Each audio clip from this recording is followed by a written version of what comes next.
जैसा मैंने बताया है, अमीर पहले ही कॉरपोरेशंस के बारे में जानते थे, जो पानी के जहाजों के दिनों में पॉपुलर हुए थे। अमीरों ने हर समुद्री यात्रा के एसेट के रिस्क को लिमिटेड करने के लिए कॉरपोरेशन का इस्तेमाल किया। अमीर लोग हर समुद्री यात्रा के लिए पैसे जुटाने के लिए कॉरपोरेशन में अपना पैसा डालते थे। फिर ये कॉरपोरेशन न्यू वर्ल्ड में खजाने की खोज के लिए सेलर्स को भर्ती करता था। अगर जहाज डूब जाता था तो सेलर्स की जान जाती थी, पर अमीर लोगों को सिर्फ इतना ही नुकसान होता था कि उनका वो पैसा डूब जाता था जो उन्होंने समुद्री यात्रा के लिए दिया था। इस कॉन्सेप्ट को हम थोड़ा और अच्छे से एक्सप्लेन कर देते हैं। देखिए, आपने इंडिया में पब्लिक लिमिटेड कंपनी का नाम सुना होगा। इसमें लिमिटेड शब्द का मतलब हम एक एग्जाम्पल से समझते हैं। मान लीजिए अगर आप एक लिमिटेड कंपनी नहीं खोलते हैं और नॉर्मली बिजनेस करते हैं, और इस केस में अगर आपसे कोई एक्सीडेंट हो जाता है, जैसे कि अनजाने में आपके एम्प्लॉयज की काम करते हुए जान चली जाती है, तो इस केस में आपकी पर्सनल प्रॉपर्टी जैसे कि आपका घर भी उन्हें कॉम्पनसेशन देने के लिए जा सकता है। लेकिन वहीं पर अगर आप एक लिमिटेड लायबिलिटी कंपनी खोलते हैं तो मैक्सिमम लॉस जो आपका हो सकता है वो आपके बिजनेस में इन्वेस्टमेंट है।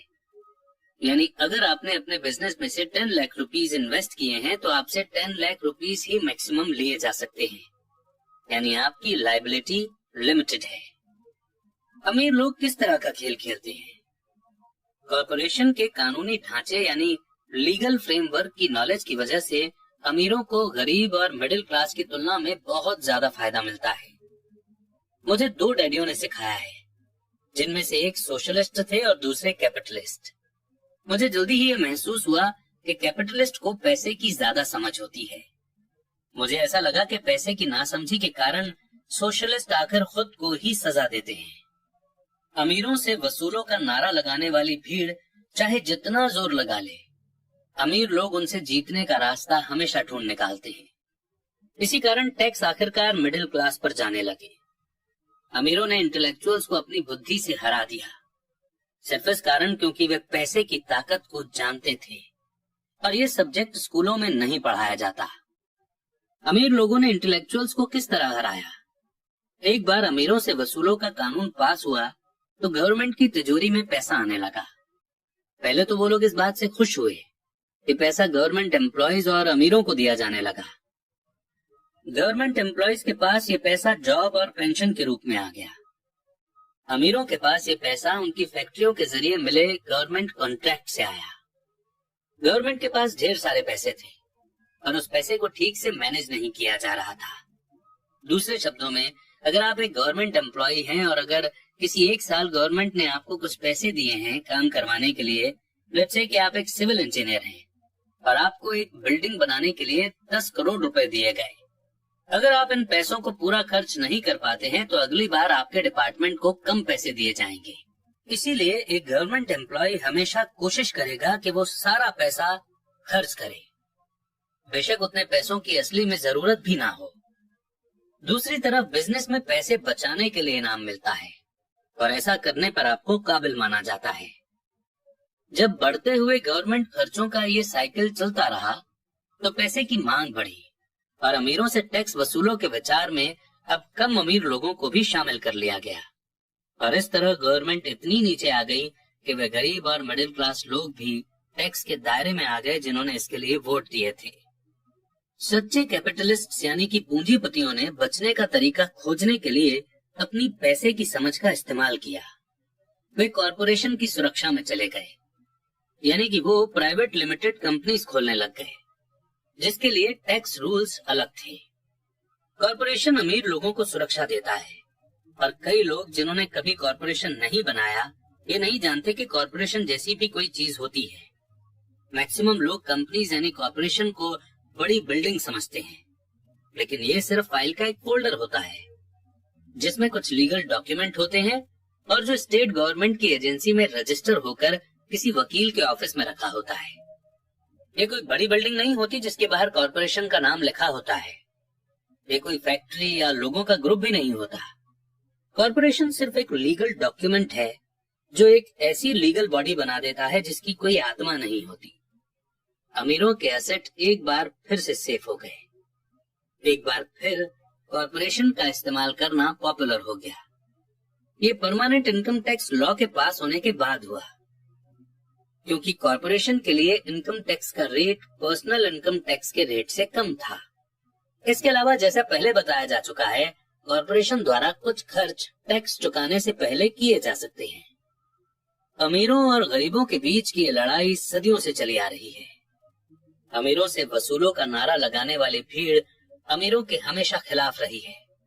ये लड़ाई तब छिड़ती है जब लॉ बनते हैं, और ये लड़ाई अनंत काल तक चलती रहेगी। प्रॉब्लम यह है कि जो लोग हारते हैं उनमें समझ की कमी है। हारने वाले वो लोग हैं जो हर सुबह उठकर तैयार होते हैं और अपने जॉब में कड़ी मेहनत करते हैं और उस पर टैक्स देते हैं। अगर वे ये समझ पाते कि अमीर लोग किस तरह से पैसे का खेल खेलते हैं, तो वे भी इस खेल को उसी तरह से खेल सकते हैं। फिर वे भी पैसे से आजाद हो सकते हैं और अमीर बन सकते हैं। इसलिए मैं हर बार शॉक्ड हो जाता हूँ जब भी मैं किसी को अपने बच्चे को ये सलाह देते सुनता हूँ कि स्कूल जाओ ताकि सिक्योर जॉब मिल सके। जिस एम्प्लॉय में पैसे की समझ नहीं है वो बच नहीं सकता, चाहे उसकी जॉब कितनी भी सिक्योर क्यों ना हो। एवरेज अमेरिकी आदमी आज गवर्नमेंट को 50% का टैक्स देता है, यानी एक साल में अगर वो 12 महीने काम कर रहा है तो उसमें से उसने 5 से 6 महीनों तक सिर्फ गवर्नमेंट के लिए काम किया ताकि वो टैक्स चुकाने के लिए पैसे जमा कर सके। मेरे विचार में इस समय बहुत ज्यादा है।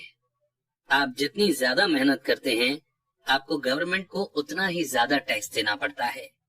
इसलिए मेरा मानना है कि अमीरों से वसूलों का नारा उन्हीं लोगों पर भारी पड़ गया जिन्होंने इसके लिए वोट दिया था। हर बार लोग अमीरों को सजा देने की कोशिश करते हैं। अमीर लोग चुपचाप उसका पालन नहीं करते हैं, बल्कि वे पलट कर वार करते हैं। उनके पास पैसा, ताकत और इरादा होता है, जिनके दम पर वो चीजों को बदल सकते हैं। वे चुपचाप बैठकर अपनी मर्जी से ज्यादा टैक्स नहीं चुकाते। वे ऐसे तरीके खोजते हैं जिनसे उन पर टैक्स का कम से कम बोझ पड़े। इसके लिए वे बुद्धिमान और स्मार्ट वकीलों और अकाउंटेंट्स की सर्विस लेते हैं और पॉलिटिशियंस को मनाते हैं कि वे कानून बदलें या कानूनी बचाव के रास्ते बनाएं। उनके पास बदलाव करवाने के लिए जरूरी रिसोर्सेज होते हैं। अमेरिका का टैक्स कानून भी टैक्स बचाने के लिए कई रास्ते ऑफर करता है। इनमें से ज्यादातर रास्ते हर एक के लिए खुले हैं, पर इनका फायदा आमतौर पर अमीर लोग ही उठाते हैं क्योंकि वे इनकी खोज करते हैं, और ऐसा इसलिए होता है क्योंकि वे अपने काम से काम रखते हैं। एग्जाम्पल के तौर पर पॉपुलर शब्द 1031 इंटरनेशनल रेवेन्यू कोड के आर्टिकल 1031 का छोटा रूप है, यानी कि एक्रोनिम, जिसे यूज करके कोई भी अमेरिकन जब प्रॉपर्टी बेचता है तो वो उस कमाए गए पैसों से अगर दूसरी प्रॉपर्टी खरीद लेता है तो उसे टैक्स नहीं देना पड़ेगा। रियल एस्टेट एक ऐसा कैपिटल इन्वेस्टमेंट है जो इतना बड़ा टैक्स बेनिफिट देता है। जब तक आप कम कीमत की प्रॉपर्टी बेचकर ऊंची कीमतों में बड़ी प्रॉपर्टी खरीदते रहते हैं तो आपको तब तक टैक्स नहीं देना पड़ता जब तक कि आप उसे कैश ही न रखना चाहें। जो लोग कानून द्वारा दी गई इन छूटों यानी एग्जेम्पशंस का फायदा नहीं उठाते, वे अपने एसेट वाले कॉलम को बनाने का एक बहुत बड़ा मौका खो देते हैं। गरीबों और मिडिल क्लास के पास उतने रिसोर्सेज नहीं होते। वे चुपचाप बैठे रहते हैं और गवर्नमेंट की सुइयों को अपने हाथों पर लगने देते हैं और ब्लड डोनेशन की इजाजत दे देते हैं। आज मैं ज्यादा टैक्स चुकाने वाले या कम छूट लेने वाले लोगों की संख्या से लगातार शॉक्ड होता रहता हूँ, और वे ऐसा इसलिए करते हैं क्योंकि वे गवर्नमेंट से डरते हैं। और मैं जानता हूं कि गवर्नमेंट टैक्स एजेंट कितना डरावना होता है। मेरे कुछ दोस्त हैं जिनके बिजनेस बंद हो गए हैं और इसके लिए गवर्नमेंट दोषी थी। मुझे ये सब पता है, पर जनवरी से लेकर मई के पहले 15 दिनों तक गवर्नमेंट के लिए काम करना एक बहुत बड़ी कीमत है जो हम टैक्स के डर के कारण चुकाते हैं। मेरे गरीब डैडी ने कभी पलटवार नहीं किया, मेरे अमीर डैडी ने भी ऐसा नहीं किया। उन्होंने सिर्फ गेम को बुद्धिमानी से खेला और उन्होंने ऐसा कॉर्पोरेशंस के जरिए किया जो अमीरों का सबसे बड़ा सीक्रेट है। अमीर डैडी से मेरा पहला सीखा गया लेसन आपको याद होगा। मैं 9 साल का बच्चा था और मुझे उनसे बात करने के लिए बहुत समय तक इंतजार करना पड़ा था। मैं अक्सर उनके ऑफिस में बैठकर उनका इंतजार करता था। वे जानबूझकर मुझे नजरअंदाज करते रहते थे। वे चाहते थे कि मैं उनकी ताकत को पहचानूं और एक दिन खुद भी इतना ही ताकतवर बनना चाहूं। जितने भी समय तक मैं उनके गाइडेंस में पढ़ा और सीखा, उन्होंने मुझे हमेशा याद दिलाया कि नॉलेज ही ताकत है और पैसे के साथ जो बड़ी ताकत आती है उसे बनाए रखने के लिए, उसे कई गुना करने के लिए सही नॉलेज की जरूरत होती है।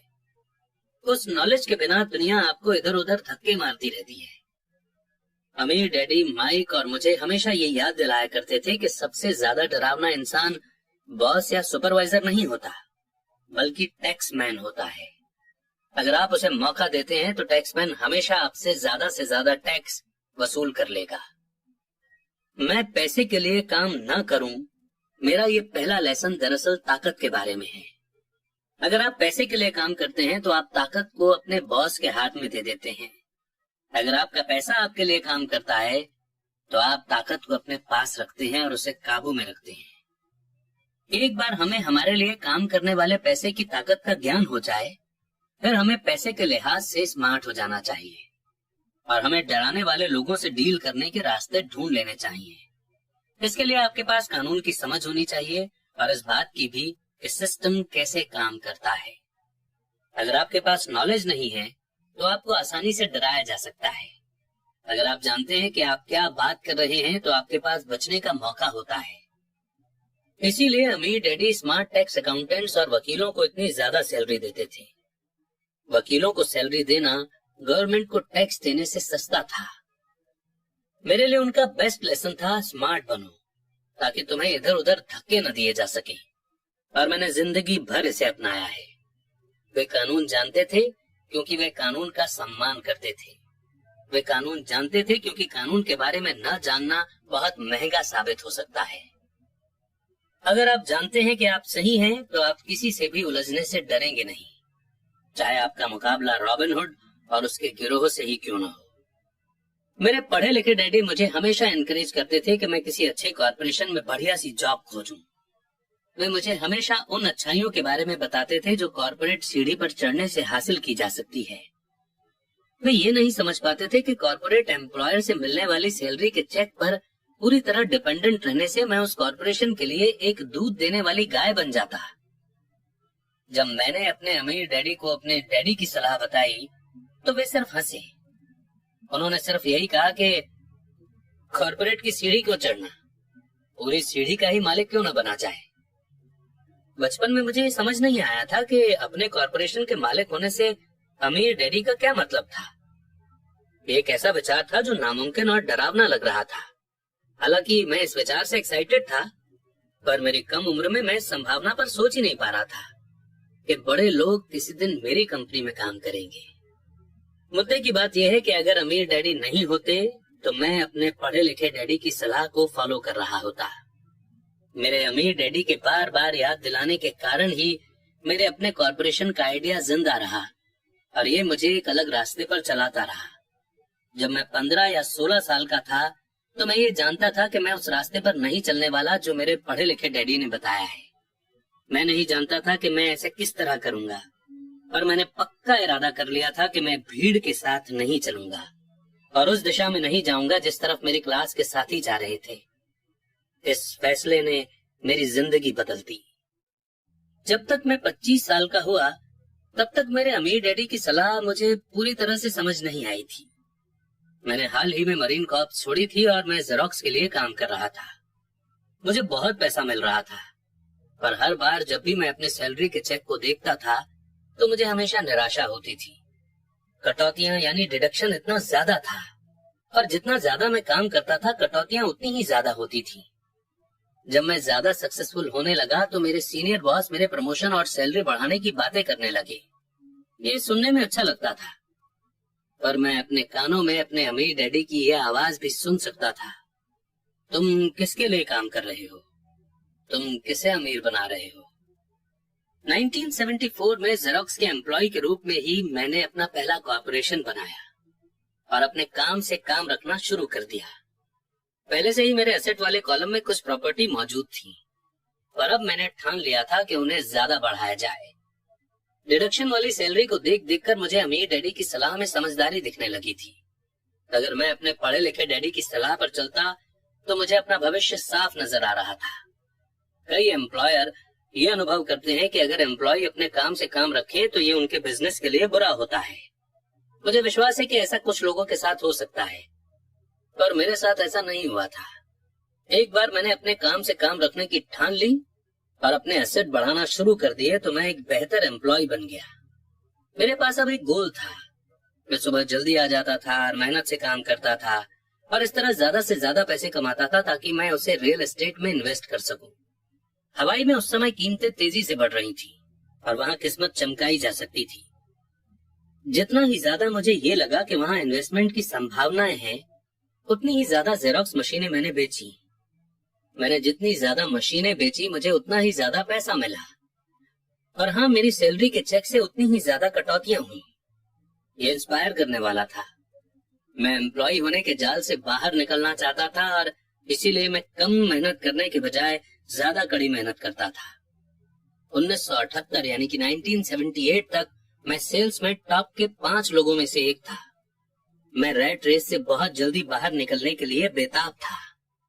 3 साल से भी कम समय में मैं जेरोक्स की तुलना में अपने छोटे से कॉर्पोरेशन से कहीं ज्यादा कमा रहा था, जबकि मेरा कॉर्पोरेशन रियल एस्टेट में इन्वेस्ट करने वाली कंपनी थी।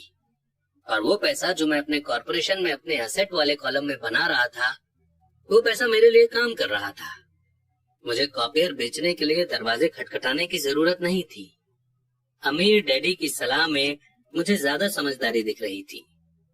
जल्दी ही मेरी प्रॉपर्टी से आने वाला कैश फ्लो इतना ज्यादा हो गया कि मेरी कंपनी ने मेरे लिए मेरी पहली कार खरीद दी। जेरोक्स के लोगों को लगा कि मैं अपने कमीशंस बेच रहा हूं, पर मैं ऐसा नहीं कर रहा था। मैं अपने कमीशन को एसेट वाले कॉलम में इन्वेस्ट कर रहा था। मेरा पैसा और ज्यादा पैसा कमाने के लिए कड़ी मेहनत कर रहा था। मेरे एसेट वाले कॉलम का हर 10 रुपए का नोट एक बढ़िया एम्प्लॉय था, जिसकी कड़ी मेहनत के कारण और ज्यादा एम्प्लॉय तैयार होते थे और वो सब मिलकर अपने बॉस को एक नई कार तोहफे के रूप में दे देते थे, और वो भी टैक्स चुकाने के पहले। मैंने जेरोक्स के लिए ज्यादा कड़ी मेहनत करना शुरू कर दिया।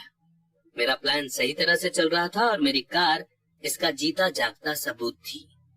अपने अमीर डैडी से सीखे गए लेसन्स के कारण मैं उस रैट रेस के भ्रम से बाहर निकलने में कामयाब हो सका था और कम उम्र में ही एक एम्प्लॉयर बन गया था। ये पैसे की समझ से ही संभव हुआ था। इस फाइनेंशियल नॉलेज के बिना, जिसे मैं फाइनेंशियल आईक्यू कहूंगा, फाइनेंशियल इंडिपेंडेंस के रास्ते में बहुत ज्यादा मुश्किलें आई होती। अब मैं फाइनेंशियल सेमिनारों में दूसरों को इस आशा के साथ सिखाता हूँ ताकि मैं उनके साथ अपना ज्ञान बांट सकूं। जब भी मैं लेक्चर देता हूं तो मैं लोगों को ये याद दिलाता हूं कि फाइनेंशियल आईक्यू एक्सपर्टीज के 4 बड़े फील्ड से आने वाले नॉलेज से बनता है। नंबर 1 है अकाउंटिंग, जिसे मैं फाइनेंशियल लिटरेसी कहता हूं। अगर आप अपना एम्पायर बनाना चाहते हैं तो ये बहुत इंपॉर्टेंट स्किल है। आप जितने ज्यादा पैसों के लिए जिम्मेदार होंगे, उतने ही ज्यादा बारीकी की जरूरत होगी, नहीं तो आपका एम्पायर ताश के पत्तों के महल की तरह ढह जाएगा।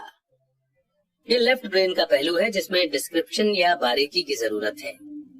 फाइनेंशियल लिटरेसी वो काबिलियत है जिसके सहारे फाइनेंशियल स्टेटमेंट्स को पढ़ा और समझा जा सकता है। इस एबिलिटी से आप किसी भी बिजनेस की कमजोरियों और मजबूतियों को पहचान सकते हैं। नंबर 2 है इन्वेस्ट करना, जिसे मैं पैसे बनाने का साइंस कहता हूँ। इसमें टेक्निक, स्ट्रेटेजी और फार्मूला की जरूरत होती है। ये ब्रेन का राइट पहलू है, यानी कि क्रिएटिव पहलू।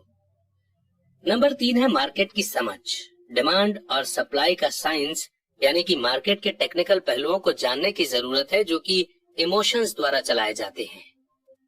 मार्केट का दूसरा एलिमेंट इन्वेस्टमेंट की फंडामेंटल या फाइनेंशियल समझ है।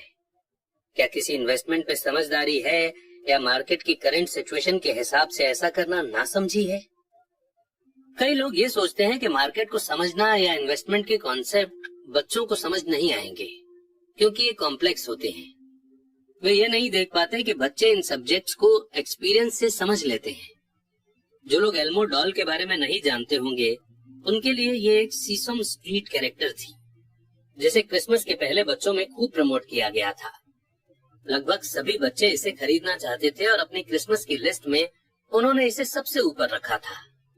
पर क्रिसमस के लिए इसका एडवर्टीजमेंट करने के बाद जब ये मार्केट से गायब हो गई तो कई लोग ये सोचने लगे कि कंपनी ने जानबूझकर तो इसे गायब नहीं कर दिया है। इसकी डिमांड बहुत ज्यादा थी और सप्लाई बहुत कम, इसलिए मार्केट में भगदड़ और हड़बड़ी का माहौल बन गया। स्टोर्स में जब खरीदने के लिए कोई डॉल नहीं बची तो दुकानदारों और दूसरे खिलौने बनाने वालों ने इसमें प्रॉफिट कमाने का मौका देखा। जिन्हें डॉल नहीं मिल पाई थी वे बेचारे मम्मी डैडी क्रिसमस के लिए कोई दूसरा खिलौना खरीदने के लिए मजबूर हो गए। टिकल मी एल्मो डॉल की ये जबरदस्त पॉपुलैरिटी मेरी समझ में नहीं आई, पर यह डिमांड और सप्लाई के इकोनॉमिक्स का बढ़िया एग्जाम्पल है। यही बात स्टॉक, बॉन्ड, रियल एस्टेट और बेसबॉल कार्ड मार्केट पर भी अप्लाई होती है। नंबर 4 है कानून के तौर तरीकों की नॉलेज। पर अकाउंटिंग, इन्वेस्टिंग और मार्केट की टेक्निकल स्किल्स के सहारे कॉर्पोरेशन का इस्तेमाल जबरदस्त ग्रोथ दे सकता है। कोई भी आदमी जिसे कॉर्पोरेशन द्वारा दिए जाने वाले टैक्स बेनिफिट्स और सुरक्षा की नॉलेज हो, वो बहुत ज्यादा तेजी से तरक्की कर सकता है और अमीर बन सकता है, जो किसी एम्प्लॉय या छोटे बिजनेस के मालिक के लिए संभव नहीं है। इसमें उतना ही फर्क है जितना पैदल चलने वाले और उड़ने वालों में होता है। ये फर्क बहुत ज्यादा हो जाता है जब हम इसे लॉन्ग टर्म एसेट के कॉन्टेक्स्ट के रूप में देखते हैं। Number 1, tax benefit.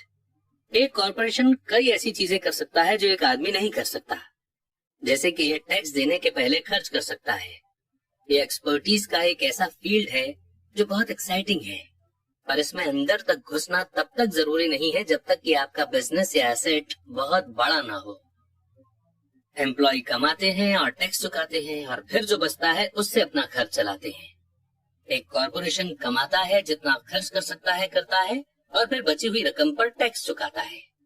ये अमीरों द्वारा इस्तेमाल किया जाने वाला सबसे बड़ा कानूनी बचाव का रास्ता है। इन्हें बनाना आसान है और बहुत ज्यादा महंगा नहीं है, बशर्ते कि आपके पास अपने खुद के इन्वेस्टमेंट हो जो अच्छा कैश फ्लो दे रहे हो। एग्जाम्पल के तौर पर अपने कॉर्पोरेशन का फायदा ये है कि अगर आपको घूमने जाने का मन है और आपको स्विट्जरलैंड घूमने जाना है, तो स्विट्जरलैंड में लोग बोर्ड मीटिंग रख लेते हैं ताकि खर्चा कंपनी दे। कार का पेमेंट, इंश्योरेंस, रिपेयर वगैरह कंपनी खर्च में डाल दिए जाते हैं। हेल्थ क्लब की मेंबरशिप भी कंपनी खर्च है। ज्यादातर रेस्टोरेंट्स के डिनर भी पार्शियल एक्सपेंसेस हैं और ऐसे भी बहुत से खर्च हैं जो टैक्स चुकाने के पहले किए जाते हैं। 2, कानूनी मुकदमों से सुरक्षा। हम एक लीगल सोसाइटी में रह रहे हैं। हर आदमी आपसे फायदा चाहता है। अमीर लोग अपने क्रेडिटर्स से अपने ज्यादातर एसेट को छुपाने के लिए कॉर्पोरेशंस और ट्रस्ट का सहारा लेते हैं।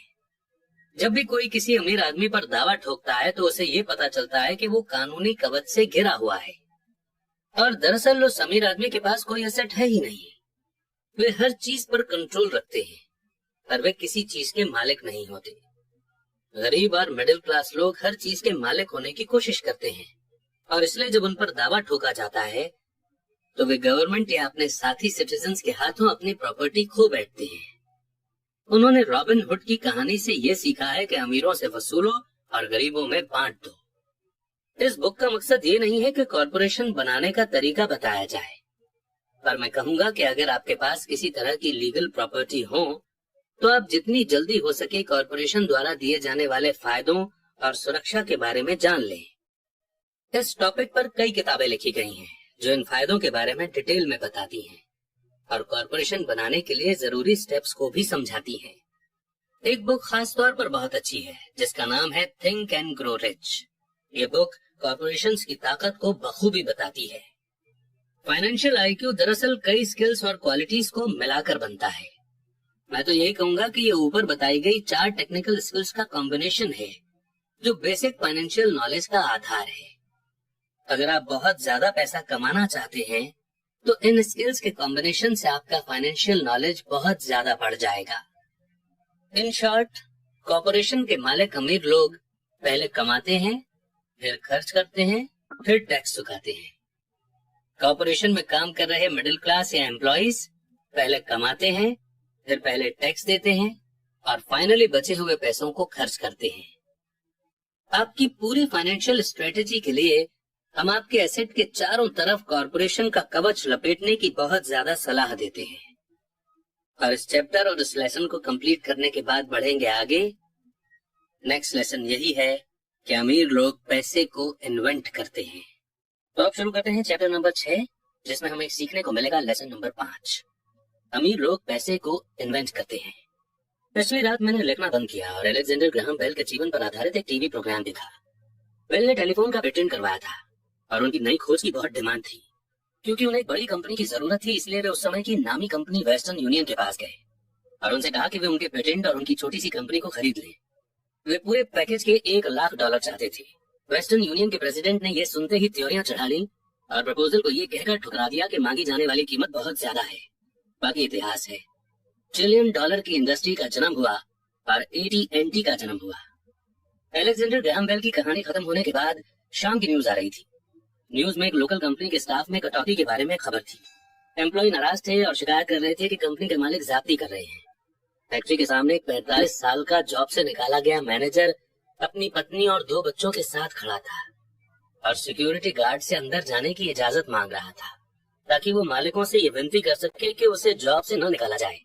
उसने हाल ही में एक मकान खरीदा था और उसे डर था कि उसे मकान बेचना पड़ेगा। सारे कैमरामैन उसे ही फोकस कर रहे थे और पूरी दुनिया इसे देख रही थी। ये कहने की जरूरत नहीं है कि इसने मेरा ध्यान खींच लिया। मैं 1984 से यानी कि 1984 से प्रोफेशनल टीचर की तरह भी काम कर रहा हूँ। क्योंकि मैंने हजारों बच्चों को पढ़ाया है तो मैंने सभी में एक बात देखी जिसमें मैं भी शामिल हूँ। हम में बहुत ज्यादा पोटेंशियल होती है और हमें नेचर ने बहुत से गिफ्ट दिए होते हैं, पर जो चीज हम सभी को पीछे धकेलती है वो है खुद के बारे में डाउट। टेक्निकल जानकारी की कमी के कारण हम पीछे नहीं रहते, बल्कि कॉन्फिडेंस की कमी के कारण हम पीछे रहते हैं। कई लोगों पर इसका असर ज्यादा होता है। एक बार हम स्कूल छोड़ देते हैं तो सभी जानते हैं कि कॉलेज की डिग्री होने या अच्छे नंबर आने का कोई खास महत्व नहीं होता। एकेडमिक माहौल के बाहर असली जिंदगी में अच्छे नंबरों से ज्यादा एक इम्पोर्टेंट चीज की जरूरत होती है। इस इम्पोर्टेंट चीज को गट्स, बहादुरी, चालाकी, हिम्मत, निरंतरता यानी कि कंसिस्टेंसी, टैलेंट, रिस्क लेने की एबिलिटी वगैरह के नाम से पुकारा जाता है। ये एलिमेंट चाहे इसे किसी भी नाम से पुकारा जाए, कुल मिलाकर हमारे भविष्य पर स्कूल के नंबरों से ज्यादा असर डालता है। हम सभी के अंदर एक बहादुर, टैलेंटेड और रिस्क लेने वाला कैरेक्टर मौजूद होता है, पर हम सभी के अंदर कैरेक्टर का एक दूसरा पहलू भी होता है जो अपने घुटने टेक कर जरूरत पड़ने पर भीख भी मांग सकता है। जब मैं वियतनाम में एज ए हेलीकॉप्टर का पायलट था तब वहां पर 1 साल रहने के बाद मुझे अपने अंदर छुपे इन दोनों कैरेक्टर्स के बारे में गहरी जानकारी मिली। दोनों में से किसी को भी बुरा नहीं कहा जा सकता, पर एक टीचर के रूप में मैंने ये जाना कि आदमी के टैलेंट के सबसे बड़े दुश्मन उसका बहुत ज्यादा डर और खुद की काबिलियत पर डाउट करना है। ये देखकर मुझे दुख होता था कि कई स्टूडेंट जवाब जानते थे पर उनमें जवाब देने की हिम्मत नहीं थी। असली जिंदगी में स्मार्ट लोग आगे नहीं बढ़ पाते हैं, बहादुर लोग आगे बढ़ जाते हैं। मेरे अनुभव के आधार से आपके फाइनेंशियल जीनियस के लिए टेक्निकल नॉलेज भी जरूरी है और हिम्मत भी। अगर आपको बहुत ज्यादा डर लगता है तो आपका टैलेंट दब जाता है। मेरी क्लास में मैं स्टूडेंट्स को बहुत एनकरेज करता हूँ कि वे रिस्क लेना सीखें, बहादुर बने और अपने टैलेंट के द्वारा अपने डर को ताकत और बुद्धिमानी में बदल लें। कुछ लोगों के लिए ये प्रिंसिपल काम करता है जबकि कईयों को ये डरावना लगता है। मैंने ये भी जाना है कि ज्यादातर लोग पैसे के बारे में बहुत सेफ गेम खेलना पसंद करते हैं। मैंने ऐसे सवाल भी सुने हैं कि रिस्क क्यों लिया जाए, अपने फाइनेंशियल IQ को डेवलप करने का झंझट क्यों उठाया जाए, मैं पैसे की समझ क्यों डेवलप करूं। और मैं जवाब देता हूं सिर्फ इसलिए ताकि आपके पास ज्यादा ऑप्शन हो। हमारे आगे बहुत बड़े बदलाव खड़े हुए हैं। जिस तरह मैंने इस चैप्टर की शुरुआत में young inventor Alexander Graham Bell की कहानी बताई थी, आगे आने वाले सालों में उनकी ही तरह कई और लोग होंगे। बिल गेट्स की तरह सैकड़ों लोग होंगे और दुनिया भर में हर साल माइक्रोसॉफ्ट जैसी बहुत सी सक्सेसफुल कंपनियां बनेगी और दिवालियापन, कंपनी बंद होने, स्टाफ निकालने जैसी बहुत सी घटनाएं भी होंगी। तो सवाल यह है कि आपको फाइनेंशियल IQ डेवलप करने के झंझट में क्यों पड़ना चाहिए। इसका जवाब कोई और नहीं दे सकता, आप खुद दे सकते हैं। पर मैं आपको बता सकता हूँ कि मैं ऐसा क्यों करता हूँ। मैं ऐसा इसलिए करता हूँ क्योंकि आज का युग सबसे ज्यादा एक्साइटिंग टाइम है। मैं चाहता हूँ कि मैं बदलाव से डरने के बजाय उसका स्वागत कर सकूं। मैं चाहता हूँ कि मैं लाखों करोड़ों बनाने के बारे में एक्साइटेड रहूं, न कि सिर्फ अपनी सैलरी बढ़ने के बारे में।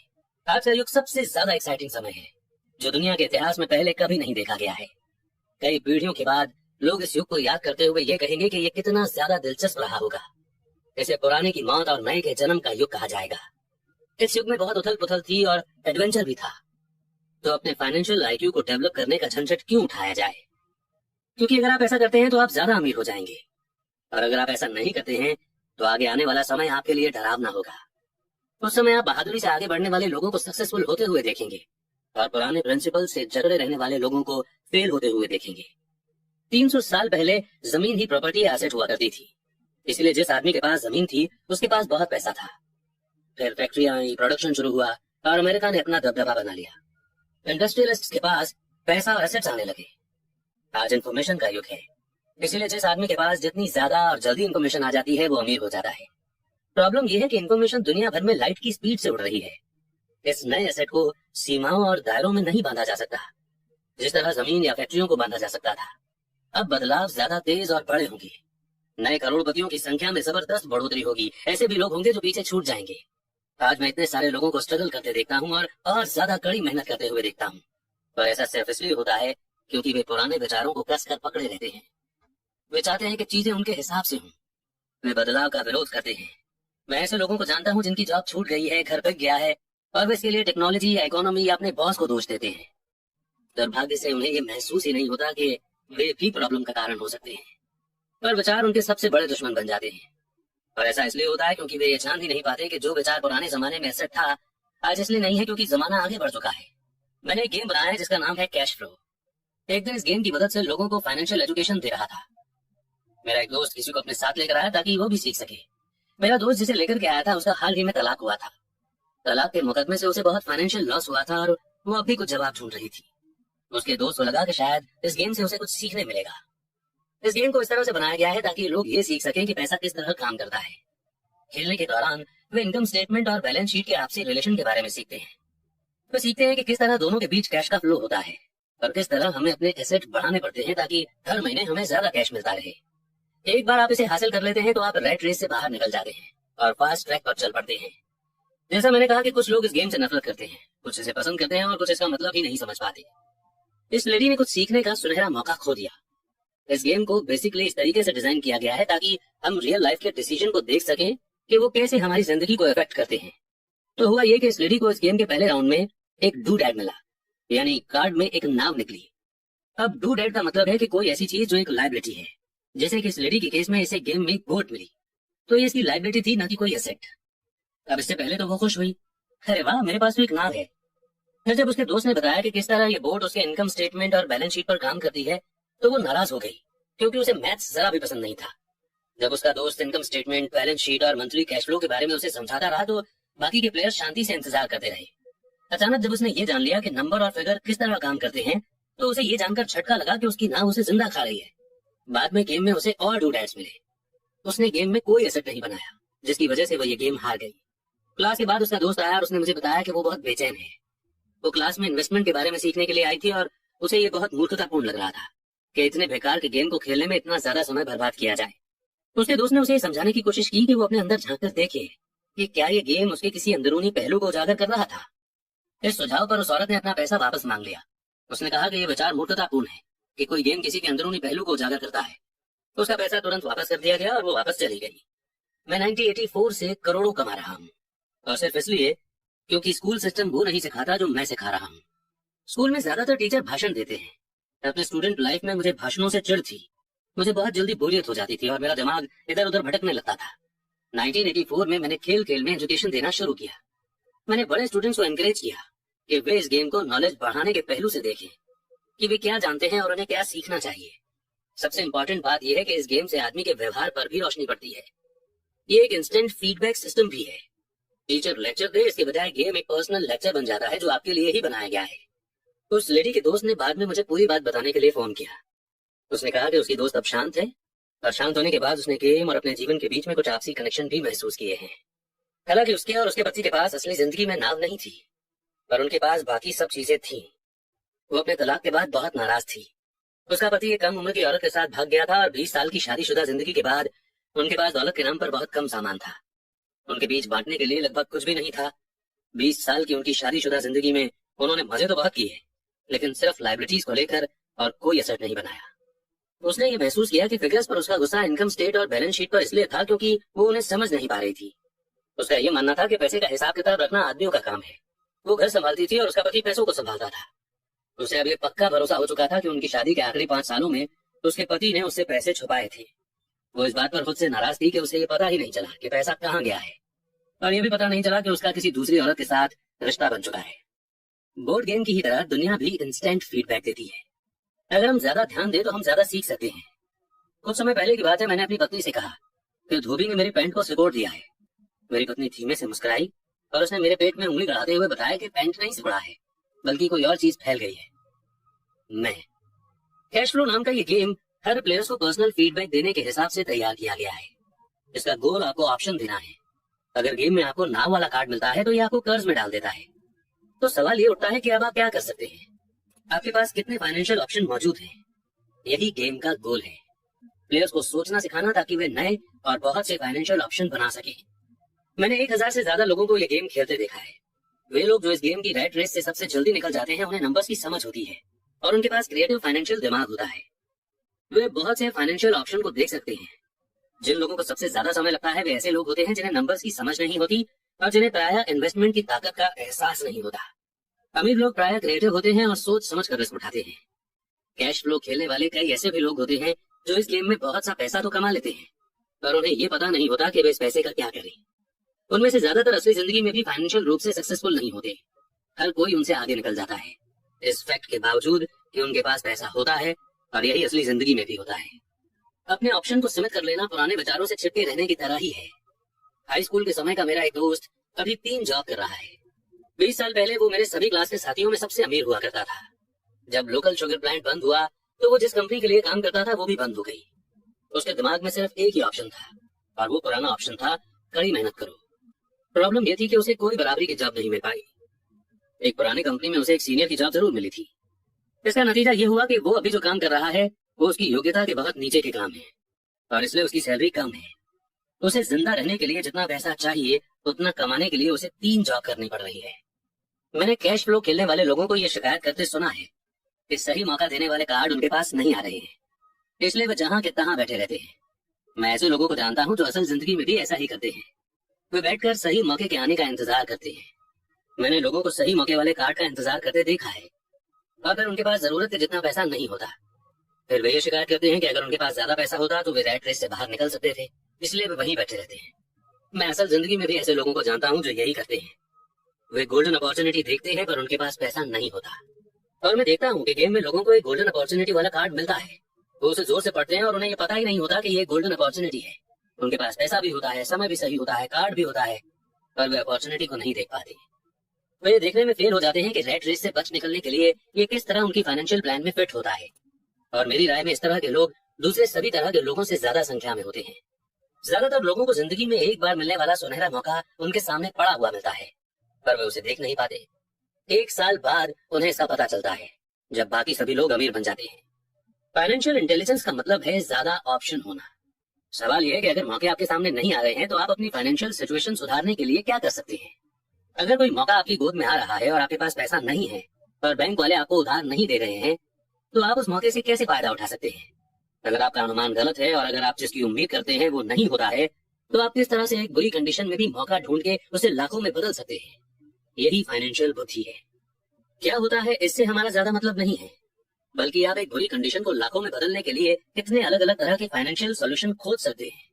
इसका मतलब है कि आप अपनी पैसे की प्रॉब्लम को सुलझाने में कितने क्रिएटिव हैं।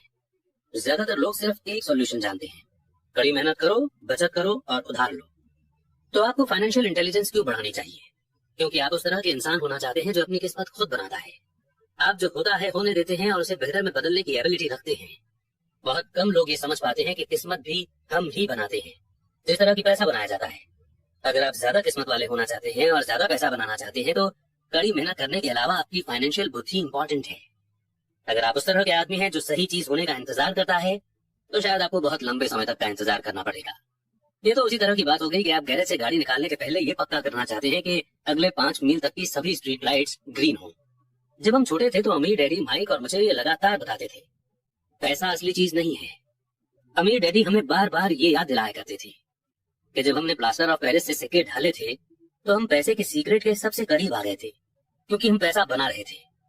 गरीब और मिडिल क्लास पैसे के लिए काम करते हैं, अमीर लोग पैसा बनाते हैं। आप पैसे को जितना असली समझेंगे आप उसके लिए उतनी ही ज्यादा मेहनत से काम करेंगे। अगर आप इस विचार को मन में उतार लें कि पैसा असली चीज नहीं है, तो आप तेजी से अमीर बन सकते हैं। अगर पैसा असली चीज नहीं है तो फिर ये क्या है? माइक और मैं उनसे ये सवाल पूछते थे। पैसा वो है जिसके बारे में हम सहमत हो जाएं। अमीर डैडी इतना ही जवाब देते थे, हमारे पास जो इकलौती सबसे शक्तिशाली पूंजी या असेट है वो है हमारा दिमाग। अगर इसे अच्छी तरह से ट्रेन कर दिया जाए तो ये एक पल में ढेर सारी दौलत बना सकता है। इतनी दौलत जो 300 साल पहले के राजाओं और रानियों ने सपने में भी नहीं देखी होगी। एक अनट्रेन्ड इंसान बहुत ज्यादा गरीबी भी बना सकता है, जो पीढ़ी दर पीढ़ी चलने के कारण कई पीढ़ियों तक बनी रह सकती है। इन्फॉर्मेशन के इस युग में पैसा मिनटों में बन जाता है। कुछ लोग तो जीरो से शुरू करके इतने ज्यादा अमीर हो जाते हैं कि कल्पना करना भी मुश्किल है, और इसके लिए वे सिर्फ कुछ आइडिया और कॉन्ट्रैक्ट का सहारा लेते हैं। आपको ये बात वे लोग आसानी से बता सकते हैं जो स्टॉक मार्केट में ट्रेडिंग करते हैं या दूसरे इन्वेस्टमेंट करते हैं, क्योंकि वहां ऐसा अक्सर होता रहता है। कुछ नहीं से तुरंत करोड़ों बनाए जा सकते हैं, और कुछ नहीं से मेरा मतलब है कि बिना पैसे के लेन देन के। तो अपने फाइनेंशियल टैलेंट को क्यों डेवलप करें, इसका जवाब सिर्फ आप ही दे सकते हैं। मैं आपको बता सकता हूँ कि मैं इसे क्यों डेवलप कर रहा हूँ। मैं ऐसा इसलिए करता हूँ क्योंकि मैं तेजी से पैसा कमाना चाहता हूँ। इसलिए नहीं कि मुझे इसकी जरूरत है, बल्कि इसलिए क्योंकि मैं ऐसा करना चाहता हूँ। ये सीखने की एक दिलचस्प प्रोसेस है। मैं अपना फाइनेंशियल आईक्यू इसलिए डेवलप करता हूँ क्योंकि मैं दुनिया के सबसे तेज और सबसे बड़े गेम में हिस्सा लेना चाहता हूँ, और अपने छोटे तरीके से मैं मानवता के विकास का हिस्सा होना चाहता हूँ। एक ऐसे युग का जहाँ इंसान पूरी तरह से सिर्फ अपने दिमाग से काम करते हैं, शरीर से नहीं। इसके अलावा यहाँ ज्यादा एडवेंचर है, यहाँ पैसा है, यहाँ डर है, यहाँ मजा है। इसलिए मैं अपनी फाइनेंशियल इंटेलिजेंस में इन्वेस्ट करता हूँ और अपने सबसे पावरफुल एसेट को डेवलप करता हूँ। मैं बहादुरी से आगे बढ़ने वाले लोगों के साथ होना चाहता हूँ। मैं पीछे रह जाने वाले लोगों के साथ नहीं रहना चाहता। मैं पैसा बनाने का एक आसान सा एग्जाम्पल देना चाहता हूँ। 1990 के दशक की शुरुआत में फिनिक्स की इकोनॉमी बहुत बुरी थी। मैं good morning America TV serial देख रहा था जब एक फाइनेंशियल प्लानर आया और उसने निराश करने वाली भविष्यवाणियां करना शुरू कर दिया। उसकी सलाह थी पैसे बचाओ, हर महीने $100 बचाएं और 40 सालों में आप भी करोड़पति बन सकते हैं।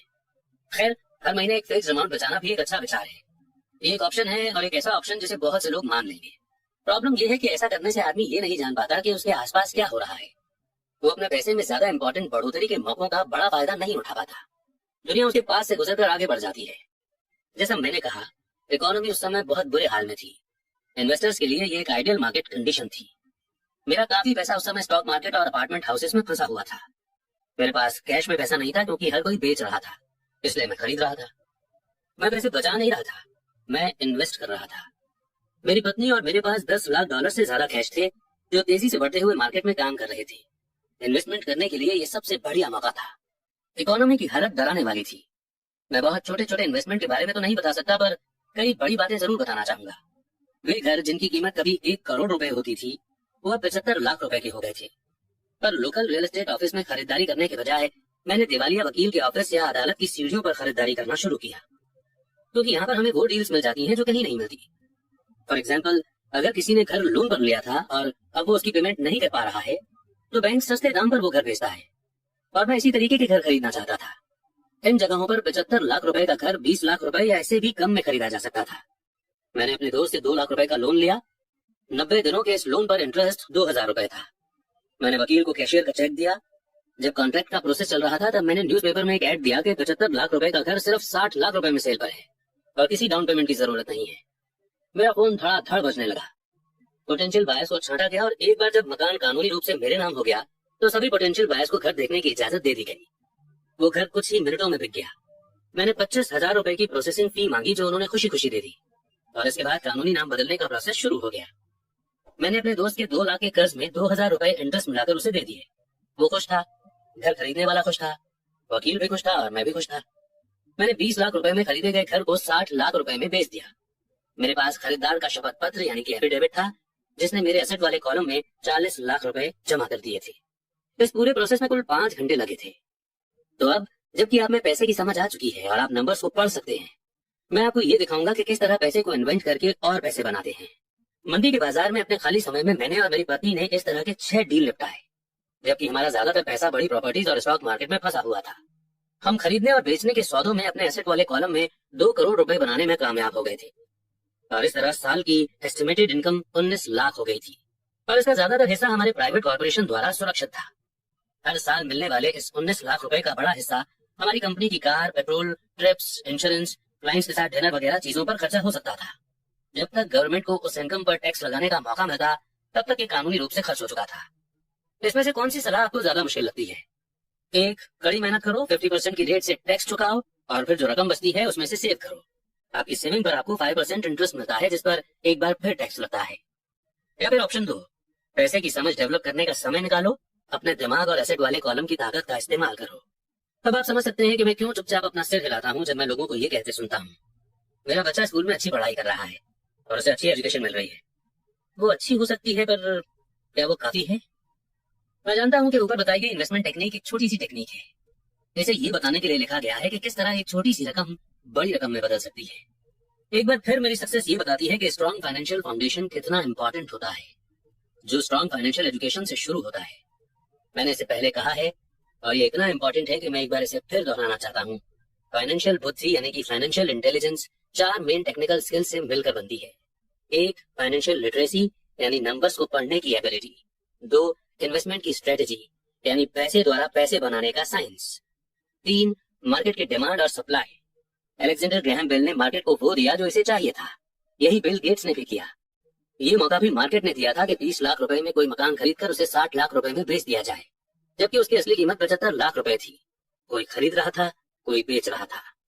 और चौथी स्किल हमें चाहिए कानून की यानी कि लॉ की। अकाउंटिंग, कॉर्पोरेट लॉ और पॉलिसी के बारे में अवेयरनेस। मैं रूल्स के अंदर रहकर खेलने की सलाह देता हूँ।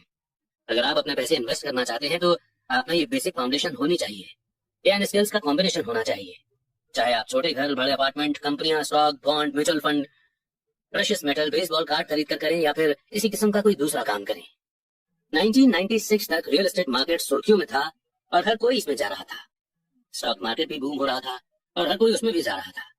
लेकिन मैं इससे बाहर निकलने का सोच रहा था क्योंकि मार्केट में अब इतनी अपॉर्चुनिटीज नहीं थी। मैं सिर्फ आपको इतनी सी बात बताना चाहता हूँ कि इन्वेस्टमेंट आते जाते रहते हैं, मार्केट घटता बढ़ता रहता है, इकोनॉमी सुधरती बिगड़ती रहती है। दुनिया आपको हर दिन जिंदगी के अनूठे मौके देती रहती है। आपकी जिंदगी के हर दिन पर अक्सर हम उन्हें देख नहीं पाते हैं, लेकिन वे होते हैं। और दुनिया और टेक्नोलॉजी जितनी ज्यादा बदलती है, आपके और आपके परिवार के लिए परमानेंट फाइनेंशियल सिक्योरिटी के लिए उतने ही ज्यादा मौके होते हैं।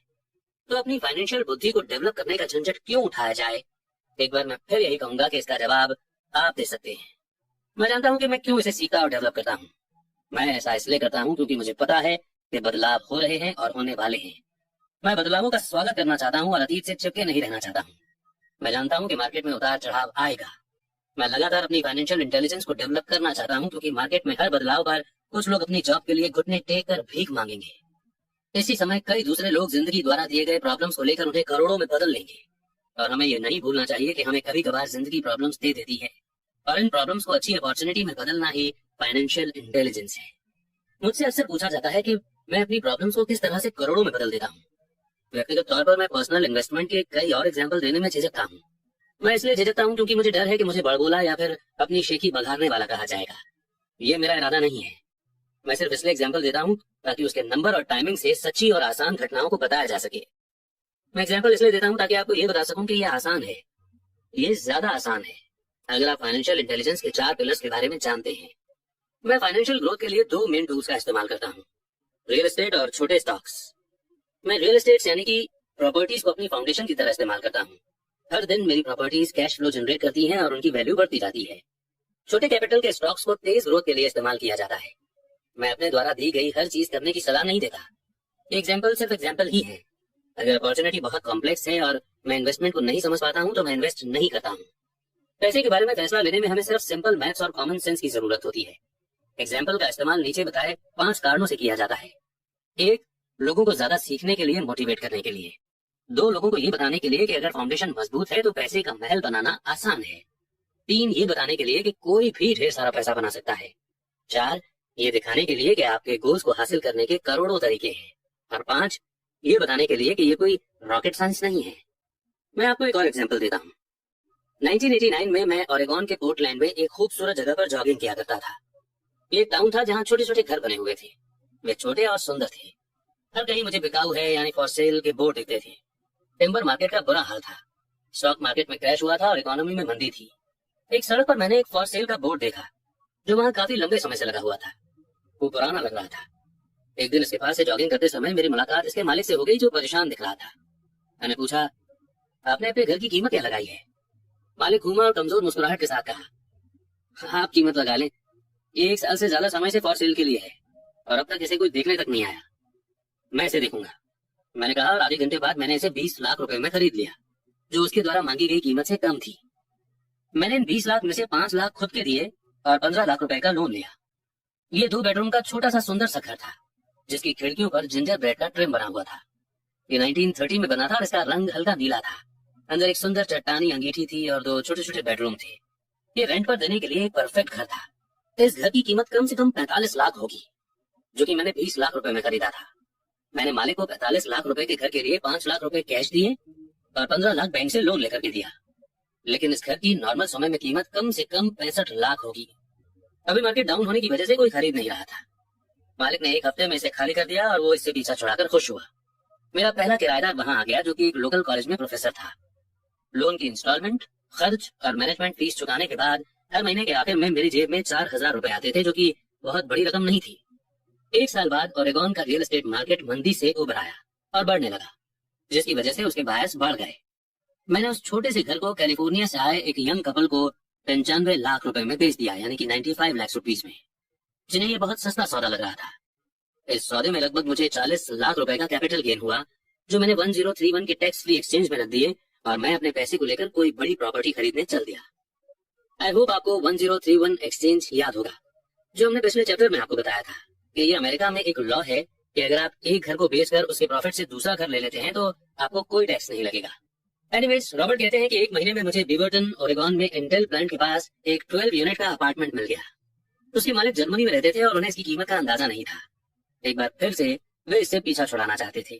मैंने 4.5 करोड़ की बिल्डिंग के लिए 3.25 करोड़ रुपए का ऑफर दिया। वे 3 करोड़ रुपए पर मान गए और मैंने इसे खरीद लिया और इसे 2 साल तक अपने पास रखा। फिर उसी 1031 एक्सचेंज प्रोसेस का फायदा उठाते हुए मैंने उस बिल्डिंग को 4.5 करोड़ रुपए में बेच दिया और एरिजोना फिनिक्स में एक 30 यूनिट का अपार्टमेंट खरीद लिया। तब तक हम फिनिक्स चले गए थे और वैसे भी हमें इसे बेचना था। पहले जो हाल ओरेगोन के मार्केट का था, वही मंदी का माहौल फिनिक्स के लिए रियल एस्टेट मार्केट में देखने को मिला। फिनिक्स में 30 यूनिट की एक अपार्टमेंट बिल्डिंग की कीमत 8.5 करोड़ रुपए थी, जिसमें से 2.25 करोड़ यानी कि 2.25 करोड़ रुपए डाउन पेमेंट देना था। 30 यूनिटों से आने वाला कैश फ्लो 5 लाख रुपए हर महीने से कुछ ज्यादा था। एरिजोना का मार्केट भी बढ़ने लगा और 1996 में एक कोलोराडो के इन्वेस्टर ने हमें इस प्रॉपर्टी के लिए 12 करोड़ रुपए देने का ऑफर रखा। मेरी पत्नी और मैं बेचने पर सोच रहे थे, पर हमने ये देखने का इंतजार किया कि क्या कांग्रेस कैपिटल गेन लॉ में बदलाव करेगी। अगर वो बदलाव करती है तो प्रॉपर्टी की कीमत 15 से 20% तक बढ़ जाएगी। इसके अलावा हर महीने हमें 5 लाख रुपए मिलते रहना अच्छा लगता था। इस एग्जाम्पल में मुद्दे की बात यह है कि इस तरह एक छोटी रकम एक बड़ी रकम में बदली जा सकती है। एक बार फिर मैं ये कहना चाहता हूँ कि इसके लिए फाइनेंशियल स्टेटमेंट्स, इन्वेस्टमेंट की स्ट्रेटेजी, मार्केट की समझ और लॉ की जानकारी होना जरूरी है। अगर लोग इन बातों के बारे में जानकारी नहीं रखते हैं तो साफ है कि वे स्टैंडर्ड सलाह को फॉलो करेंगे, जो कि कहती है सेफ गेम खेलना चाहिए और सेफ इन्वेस्टमेंट में पैसा लगाना चाहिए। सेफ इन्वेस्टमेंट के साथ प्रॉब्लम यह है कि वे मौके बहुत कम प्रॉफिट देते हैं। उन्हें इतना ज्यादा सेफ बना दिया जाता है कि उनसे मिलने वाला प्रॉफिट कम हो जाता है। ज्यादातर बड़े ब्रोकरेज हाउस रिस्क भरे सौदों से बचते हैं ताकि वे खुद की और अपने कस्टमर्स की सुरक्षा कर सकें, और ये पॉलिसी की समझदारी भी है। असली हॉट डील्स नौसिखियों को नहीं दी जाती। अक्सर बेस्ट डील्स उन लोगों के लिए रखे जाते हैं जो इस गेम को अच्छी तरह से समझते हैं, और ऐसे डील्स अमीरों को और भी ज्यादा अमीर बना देते हैं। वैसे भी इस तरह के रिस्क भरे डील नौसिखियों के सामने रखना टेक्निकल रूप से गैर कानूनी यानी कि इलीगल माना जाता है, पर ऐसा भी कभी कभार होता है। मैं जितना ज्यादा पॉलिश्ड होता जाता हूँ उतने ही मौके मुझे मिलते जाते हैं। जिंदगी में फाइनेंशियल इंटेलिजेंस डेवलप करने का एक और फायदा ये होता है कि इससे आपके सामने ज्यादा मौके आते हैं, और आपकी फाइनेंशियल बुद्धि जितनी ज्यादा बढ़ती जाती है, आपके लिए ये बताना आसान होता जाता है कि कोई डील अच्छा है या बुरा। आपकी बुद्धि तुरंत एक बुरे डील को पहचान सकती है या एक बुरे डील को अच्छे डील में बदल सकती है। मैं जितना ज्यादा सीखता हूँ, और सीखने के लिए अभी बहुत कुछ बाकी है, मैं उतना ही ज्यादा पैसा सिर्फ इसलिए कमाता हूँ क्योंकि समय के साथ साथ मेरा एक्सपीरियंस और बुद्धि बढ़ती जाती है। मेरे कुछ दोस्त अब भी सेफ गेम खेल रहे हैं और अपने प्रोफेशन में कड़ी मेहनत कर रहे हैं, पर उनकी फाइनेंशियल बुद्धि डेवलप नहीं हो पाई है, जिसे डेवलप होने में बहुत समय लगता है। मेरी टोटल फिलॉसफी है कि अपने एसेट वाले कॉलम में बीज बोना। ये मेरा फॉर्मूला है। मैं छोटे पैमाने पर शुरू करता हूँ और बीज बोता हूँ। कुछ बीज उग जाते हैं और कुछ नहीं उगते। हमारे रियल एस्टेट कॉर्पोरेशन में हमारे पास करोड़ों रुपए की प्रॉपर्टी है। ये हमारा अपना REIT यानी कि रियल एस्टेट इन्वेस्टमेंट ट्रस्ट है। अब मैं आपको फेट की बात बताना चाहता हूँ। इन करोड़ों में से कई प्रॉपर्टीज तो 5 लाख से 10 लाख रुपए के इन्वेस्टमेंट से शुरू हुई थी। कैश पैसे से खरीदी गई ये प्रॉपर्टीज खुशकिस्मती से तेजी से बढ़ते मार्केट में ज्यादा वैल्यू की हो गई थी, और टैक्स से फ्री रहते हुए इन्हें खरीदा और बेचा गया था, और ऐसा कई सालों तक किया गया था। हमारा एक स्टॉक पोर्टफोलियो भी है, जिसे मैं और मेरी पत्नी हमारा पर्सनल म्यूचुअल फंड कहते हैं। हमारे कुछ दोस्त हमारे जैसे इन्वेस्टर्स के साथ ही बिजनेस करते हैं, जिनके पास हर महीने के इन्वेस्ट करने के लिए कुछ एक्स्ट्रा पैसा होता है। हम ज्यादा रिस्क वाली प्राइवेट कंपनियों के शेयर खरीदते हैं जो अमेरिका या कनाडा में स्टॉक एक्सचेंज पर पब्लिक होने जा रही हैं। कितनी तेजी से पैसा बढ़ता है इसका एग्जाम्पल देखिए। हमने कंपनी के पब्लिक होने से पहले 25 रुपए पर शेयर के रेट पर 1 लाख शेयर खरीदे। 6 महीने बाद जब कंपनी शेयर मार्केट में रजिस्टर हो गई तो उसके शेयर का प्राइस 200 रुपए पर शेयर हो गया। ये ऐसे भी ज्यादा होगा। ऐसे भी कई साल रहे हैं जब हमारे 25 लाख रुपए एक साल से भी कम के समय में 1 करोड़ रुपए बन गए हैं। अगर आप जानते हैं कि आप क्या कर रहे हैं तो ये जुआ नहीं है। ये जुआ तब होता अगर आप सौदे में अपना पैसा फेंक रहे हैं और भगवान से कामयाब होने की दुआ कर रहे हैं। आपको अपने टेक्निकल नॉलेज, इंटेलिजेंस और गेम के प्रति प्रेम की जरूरत होगी ताकि रिस्क कम से कम रहे। वैसे रिस्क तो होता ही है, ये फाइनेंशियल इंटेलिजेंस होती है जिससे आपकी सक्सेस के मौके बढ़ जाते हैं। इसी कारण जो चीज एक आदमी के लिए रिस्क भरी होती है वो दूसरे आदमी के लिए उतनी रिस्क भरी नहीं होती। यही वो बेसिक कारण है जिसकी वजह से मैं लोगों को लगातार मोटिवेट करता हूँ कि वे स्टॉक, रियल एस्टेट या दूसरे मार्केट में इन्वेस्ट करने के बजाय फाइनेंशियल इंटेलिजेंस में इन्वेस्ट करें। आप जितने ज्यादा स्मार्ट होंगे आपके सक्सेसफुल होने के मौके उतने ही ज्यादा होंगे। मैं खुद जिन स्टॉक्स में इन्वेस्ट करता हूँ उनमें बहुत ज्यादा रिस्क होता है और इसलिए मैं उन्हें रिकमेंड नहीं करता हूँ। मैं इस गेम को 1979 से खेल रहा हूँ और मैंने इसमें काफी एक्सपीरियंस हासिल कर लिया है। पर अगर आप दोबारा पढ़ेंगे कि इस तरह के इन्वेस्टमेंट ज्यादातर लोगों के लिए रिस्क भरे क्यों है, तो आप अपनी जिंदगी को अलग अलग तरह से बना सकेंगे, जिससे 2.5 लाख रुपीज से एक साल में 10 लाख रुपीज बनाना आपके लिए कम रिस्क भरा होगा। जैसा पहले ही कहा जा चुका है कि मैंने जो लिखा है मैं आपको वैसा करने की सलाह नहीं देता हूँ। मैं सिर्फ आपको ये समझाना चाहता हूँ कि ये आसान है और संभव है। मेरा पर्सनल बेस रियल एस्टेट है। मैं रियल एस्टेट पसंद करता हूँ क्योंकि ये परमानेंट और धीमी गति से चलने वाला है। मैं सॉलिड बेस को पसंद करता हूँ। कैश फ्लो भी आमतौर पर स्टेबल ही होता है और अगर इसे अच्छी तरह से मैनेज किया जाए तो इसकी कीमतें बढ़ने की संभावना भी अच्छी होती है। रियल एस्टेट की सॉलिड फाउंडेशन होने के कारण मैं रिस्क भरे स्टॉक्स खरीदने का खतरा मोल ले सकता हूँ। अगर मुझे स्टॉक मार्केट में अच्छा प्रॉफिट होता है तो मैं प्रॉफिट पर कैपिटल गेन्स टैक्स देता हूँ और बची हुई रकम को रियल एस्टेट में लगा देता हूँ ताकि मैं और एसेट खरीद सकूं। रियल एस्टेट पर एक और बात, मैं दुनिया भर में घूमा हूँ और मैंने हर जगह इन्वेस्ट करना सिखाया है। हर शहर में मुझे ये सुनने में आया है कि रियल एस्टेट को सस्ते में नहीं खरीदा जा सकता। ये मेरा एक्सपीरियंस नहीं है। न्यूयॉर्क या टोक्यो में या शहर से थोड़ा सा दूर ऐसे शानदार मौके हैं जिन्हें ज्यादातर लोग नजरअंदाज कर देते हैं। सिंगापुर में जहाँ अभी रियल एस्टेट की कीमतें बहुत ज्यादा चल रही हैं, ऐसी बहुत सी प्रॉपर्टीज हैं जो चंद मिनटों की ड्राइविंग की दूरी पर हैं। इसलिए जब भी मैं किसी को ये कहते सुनता हूँ कि आप यहाँ ऐसा नहीं कर सकते तो मैं उन्हें याद दिलाता हूँ कि शायद आपको ये कहना चाहिए कि मैं नहीं जानता कि यहाँ ऐसा कैसे किया जा सकता है। अभी तक गोल्डन अपॉर्चुनिटीज को आपकी आंखें नहीं देख सकती, उन्हें आपके दिमाग से देखा जा सकता है। ज्यादातर लोग सिर्फ इसलिए अमीर नहीं बन पाते क्योंकि उन्हें यह जानने के लिए फाइनेंशियल ट्रेनिंग ही नहीं मिली होती है कि वे अपने सामने पड़े हुए मौकों को देख और पहचान सके। मुझसे अक्सर पूछा जाता है मैं शुरुआत कैसे करूं। पिछले चैप्टर में मैंने फाइनेंशियल फ्रीडम के रास्ते पर चलने वाले 10 स्टेप्स के बारे में बताया है। पर ये हमेशा याद रखें कि आपको मजा आना चाहिए। ये सिर्फ एक गेम है। कई बार आप जीत जाते हैं और कई बार आपको एक्सपीरियंस मिलता है, पर हमेशा एंजॉय करें। ज्यादातर लोग कभी नहीं जीत पाते क्योंकि उन्हें हार का डर लगा रहता है। इसलिए मुझे स्कूल मूर्खतापूर्ण लगता है। स्कूल में हम ये सीखते हैं कि गलतियां बुरी बात होती हैं और गलतियों को करने के लिए हमें सजा भी दी जाती है।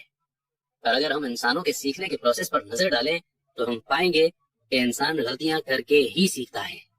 हम गिर गिर कर ही चलना सीख पाते हैं। अगर हम कभी नहीं गिरे तो हम कभी चल भी नहीं पाएंगे। यही मोटरसाइकिल चलाने के बारे में भी सही है। मेरे घुटनों पर अब भी चोट के निशान हैं, पर आज मैं बिना सोचे मोटरसाइकिल चला सकता हूँ। यही अमीर बनने के बारे में भी सही है। दुर्भाग्य से ज्यादातर लोगों के अमीर न बन पाने का मेन कारण यह है कि वे हारने से डरते हैं। जीतने वाले हारने से नहीं डरते, पर हारने वाले डरते हैं। सक्सेस के प्रोसेस का एक हिस्सा फेलियर भी है। जो लोग फेलियर होने से बचते हैं, सक्सेस उनसे बचती है। मैं पैसे कमाने को टेनिस के गेम की तरह मानता हूँ।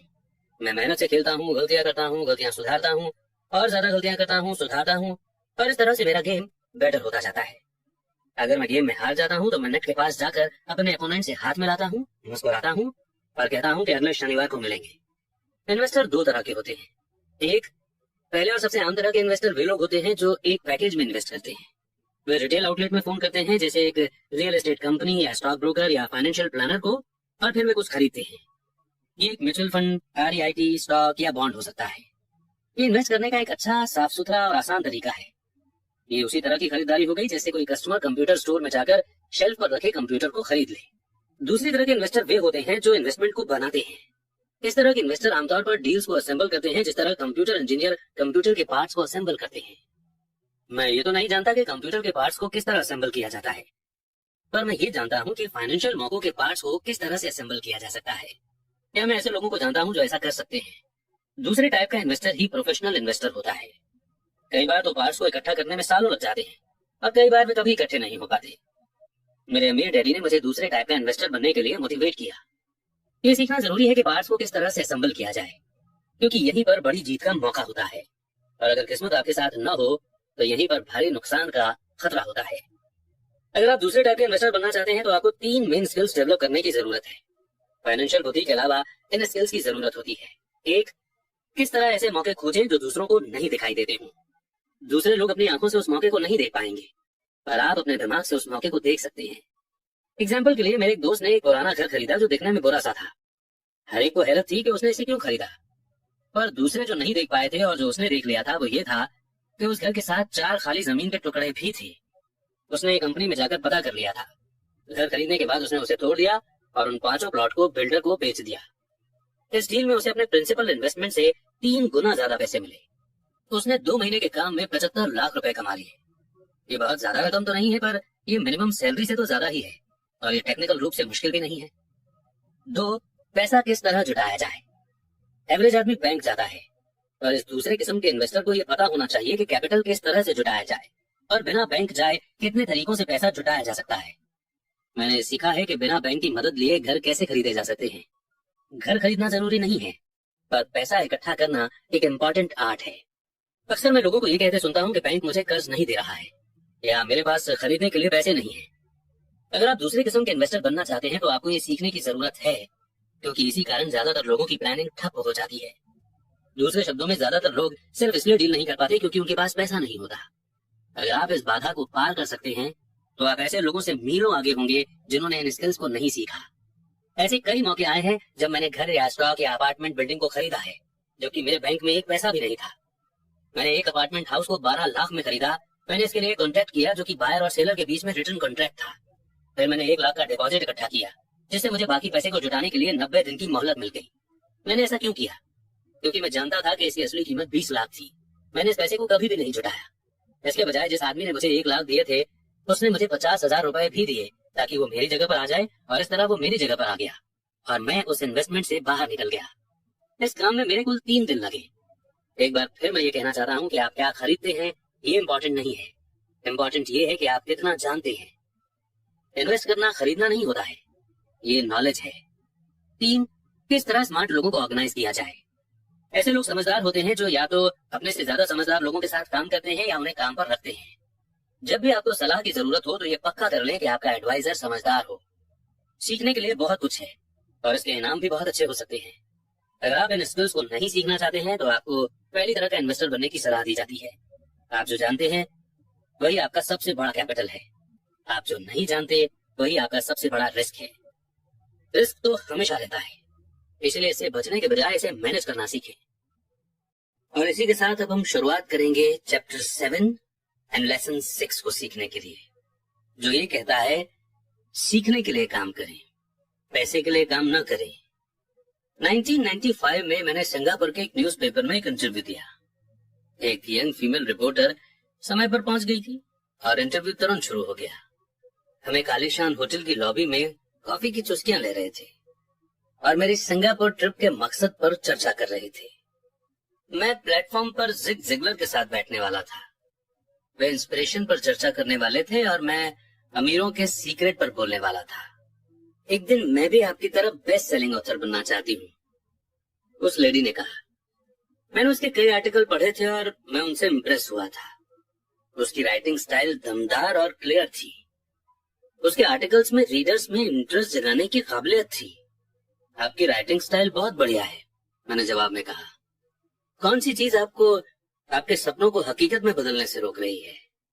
मेरा किया हुआ काम कभी बिकता नहीं, उसने शांति से कहा। हर आदमी कहता है कि मेरे नॉवल बढ़िया हैं, पर होता कुछ नहीं। इसलिए मैं न्यूज़पेपर के लिए काम कर रही हूँ। कम से कम इससे मेरा खर्चा तो चल जाता है। क्या आप इस बारे में कोई सुझाव देना चाहेंगे? जी बिल्कुल, मैंने उत्साह से कहा। सिंगापुर में मेरा दोस्त है, वो एक स्कूल चलाता है जहाँ लोगों को सेल्स से जुड़ी ट्रेनिंग दी जाती है। वो सिंगापुर के कई टॉप कॉर्पोरेशंस के लिए सेल्स ट्रेनिंग कोर्स चलाता है और मैं समझता हूँ कि उसके कोर्स में शामिल होने से आपका करियर बहुत ज्यादा डेवलप हो जाएगा। इतना सुनते ही वो गुस्से में आ गई। आप ये कहना चाहते हैं कि सेल्स सीखने के लिए मुझे स्कूल जाना पड़ेगा? मैंने सहमति में सिर हिलाया। आप सचमुच ऐसा कह रहे हैं या मजाक कर रहे हैं? मैंने एक बार फिर सहमति में सिर हिलाया। इसमें गलत क्या है? मैं अब अपने शब्द वापस लेना चाहता था। उसे मेरी किसी बात से बुरा लग गया था और अब मैं सोच रहा था कि कितना अच्छा होता कि मैंने उसे कोई सुझाव नहीं दिया होता। उसकी मदद करने की कोशिश में अब मैं खुद के सुझाव की रक्षा करते नजर आ रहा था। मेरे पास इंग्लिश लिटरेचर में मास्टर्स डिग्री है। मैं सेल्समैन बनने के लिए स्कूल क्यों जाऊं? मैं एक प्रोफेशनल हूं। मैं एक प्रोफेशन में ट्रेनिंग लेने के लिए स्कूल गई थी ताकि मुझे सेल्समैन न बनना पड़े। मैं सेल्समैन से नफरत करती हूं। उन्हें सिर्फ पैसा चाहिए होता है। तो आप मुझे बताएं कि मैं सेल्स की स्टडी क्यों करूं? अब वो अपना ब्रीफकेस ताकत से बंद कर रही थी।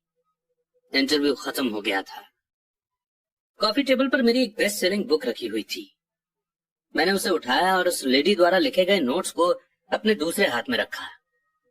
क्या आप इसे देख सकती हैं? मैंने उसके नोट्स की तरफ इशारा किया।